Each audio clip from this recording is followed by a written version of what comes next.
I went to work in Durban, and I remember coming back from Durban and arriving at home and finding him, he was sitting on the couch waiting for me.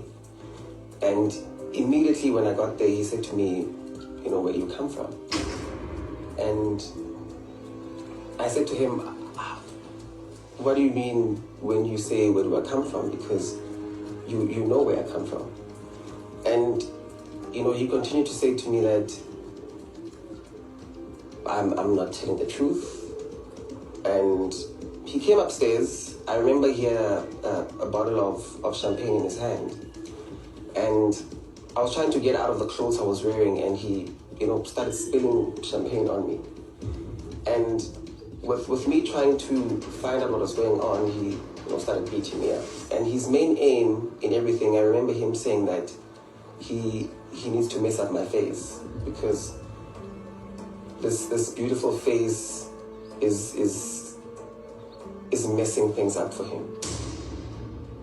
And I remember having to cover my face because the shoes that he was wearing were really going to damage my face.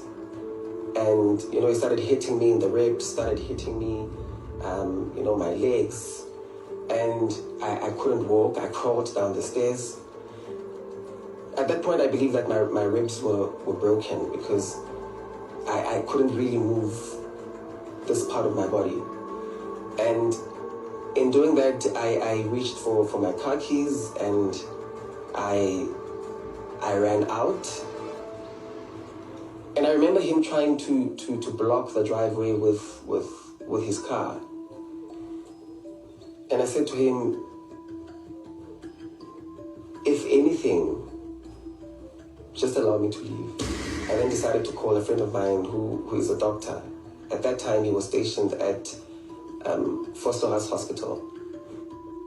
I got there and he checked me. I remember him saying to me that my ribs were not broken, but there was a stretching that happened there. Obviously, Somizi was calling, trying to figure out where I was and calling my family.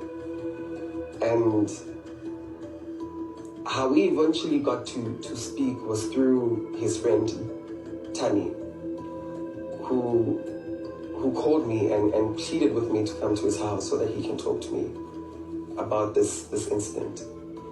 But that was just one of the many other incidents that took place. So are you saying that Tammy knew? Tammy did know, yes. What did Tammy say to you?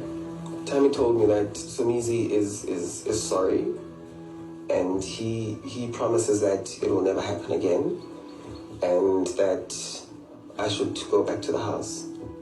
So where do you think this distrust came from? So at that time, I was starting to do some work within the influencing community. He said to me that his plan was to marry someone who's not in the industry. So me doing that type of work upsets him. What was he afraid of? I think he was afraid of me finally getting to do some work, because before we went to Paris, I was working a full-time 9-to-5 job.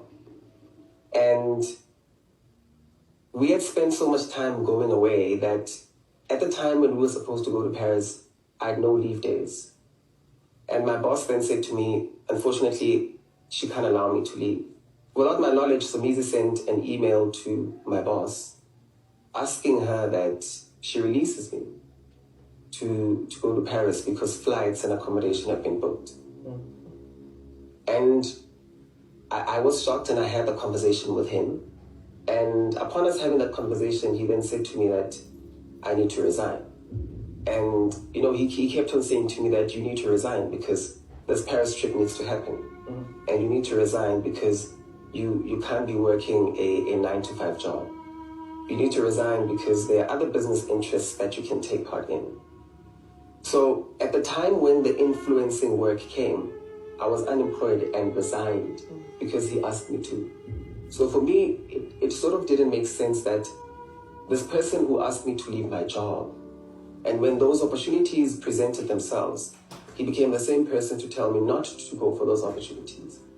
So it was very, very hurtful that what then am I supposed to do? So the weird thing about it is that in the statement that he released following that audio leak, he says that he's actually supported your career.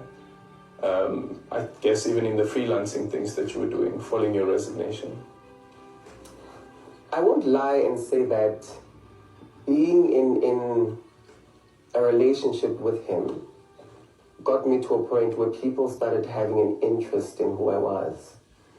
I also don't want to sit here and say I stood there and Somizi would go out there and find work for me, or he would go out there and find opportunities for me, because he really wanted me to be a house husband. That was his biggest dream.